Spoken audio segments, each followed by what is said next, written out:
ঘুম থেকে উঠে যদি দেখি ফরজ গোসল করতে হয়, একই সময় যদি ফজরের ওয়াক্ত বেশি সময় না থাকে, এমন অবস্থা করণীয় কি? গোসল ফরজ হলে গোসল করা ছাড়া নামাজ পড়া যাবে, গোসল করেই তারপরে নামাজ পড়তে হবে। আপনি যদি এমন কোনো পরিবেশে থাকেন যেখানে গোসল ফরজ হয়েছে কিন্তু এখন গোসল করলে সেটা আপনার কাছে মনে হচ্ছে লজ্জার বিষয়, সেটা হয়তো অন্যরা দেখলে আপনি একটু হেজিটেশনে ভুগছেন, তাহলে বুঝবেন এই লজ্জাটা শয়তান সৃষ্টি করতেছে। কে সৃষ্টি করতেছে? শয়তান সৃষ্টি করতেছে। ইমানদার কখনো ফরজ কাজ করতে লজ্জা করতে পারে? কিসের লজ্জা এখানে? আমার গোসল ফরজ হয়েছে, আমি গোসল করছি, সবাই জানবে, অসুবিধার কি আছে? যদি আপনার মধ্যে কোনো হেজিটেশন হয় তাহলে বুঝবেন মিস্টার ইবলিস হাজির হয়ে গেছে। এই লজ্জা ইমানের অঙ্গ না, এটা কুফরির অঙ্গ। অতএব এই লজ্জাকে জয় করতে হবে।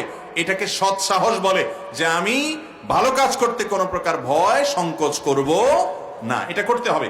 কিন্তু কথা হলো গোসল ফরজ হয়েছে, এমন টাইমে ঘুম ভাঙছে, সূর্য ওঠার বাকি আছে আর 7-8 মিনিট, গোসল করে আর নামাজ পড়া সম্ভব নয়, এরকম যদি হয় তাহলে সেক্ষেত্রে আপনি সূর্য ওঠার 10-15 মিনিট পরে এর মধ্যে গোসল করে তারপর আপনি নামাজের কাজা করবেন এবং ইস্তেগফার করবেন।